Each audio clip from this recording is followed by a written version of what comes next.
फकरुल्लाह। फक्र है जनाब। तुम पेरिस वाले खेमे में जाओ, तुम्हें पेरिस में पढ़ना है। जी जनाब।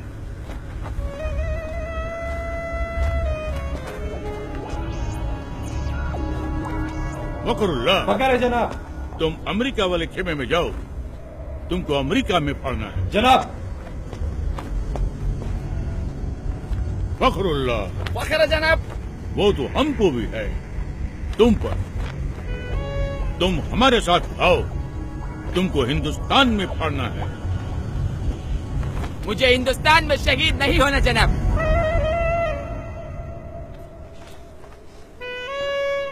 वहाँ पहले ही बहुत आतंक है।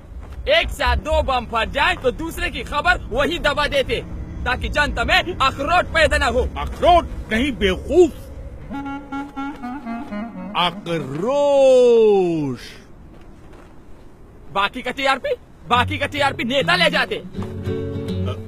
मुझे तो इंटरनेशनल न्यूज बनना है। Love in Paris, americano. खामोश।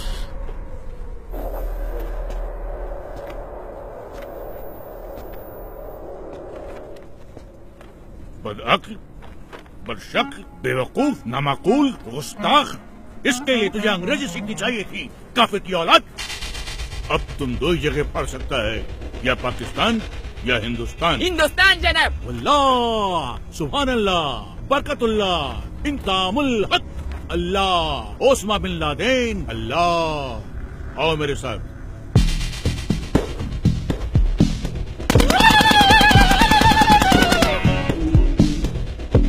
एक बात ध्यान रखना, किसी भी मुल्क में जाकर पढ़ने के लिए सबसे पहले तुम्हें उस मुल्क के आम आवाम का एक हिस्सा बनना पड़ेगा, जिससे किसी को भी तुम पर शक न हो। इसलिए सबसे पहले मैं तुम्हें एक सच्चे हिंदुस्तानी जैसा बनाऊंगा, और सच्चे हिंदुस्तानी जैसा बनने के लिए तुम्हें हिंदुस्तान की तवारीख यानी कि हिस्ट्री और वहां की रवायत जाननी होगी। और वो तुम्हें मैं न नहीं बताऊंगा, ये बताएगा।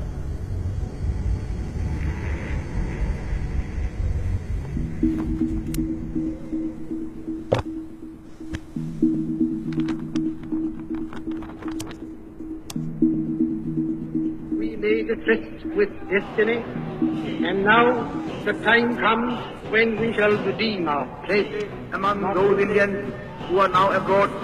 I expect that Indians living in active countries or in कोई बड़ी बात नहीं है बिस्मिल साहब। बड़ी बात तो ये है कि जिस्म से टपका हुआ एक बूंद खून आने वाली नस्ल के सारे खून में उबाला ला सकता है या नहीं। तेरी हम बन के हवा का झोंका, किस्मत वालों को मिलता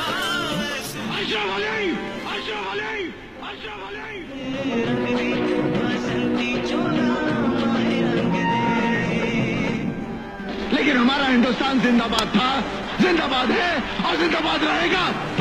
हिंदुस्तान जिंदाबाद। देखा जाए बर्बादियों का समा, ईश्वर या अल्लाह ये पुकार सुन ले, ईश्वर या अल्लाह हे दाता।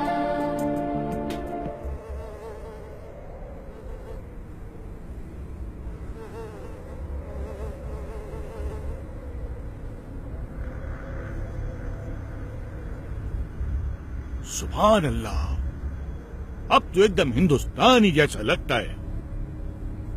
कैसा महसूस होता है? एकदम इंसान जैसा।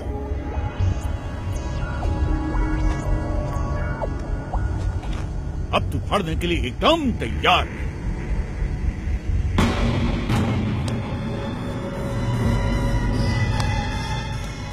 जाओ, अब फाड़ दो इसको।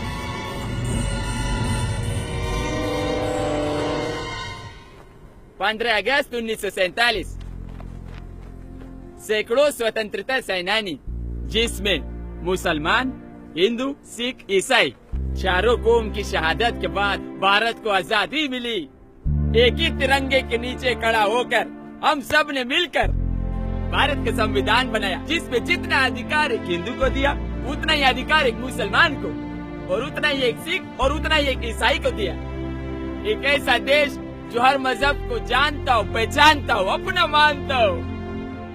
ऐसा देश जहाँ पर हिंदू के मंदिर की घंटियों के साथ अजान मिलकर पूरे हिंदुस्तान को एकता का पाठ पढ़ाती हो।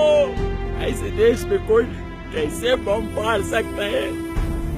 एक ऐसा देश जहाँ पर हिंदू और मुसलमान दोनों फांसी के तख्ते पर चढ़ गए हो, झूल गए हो।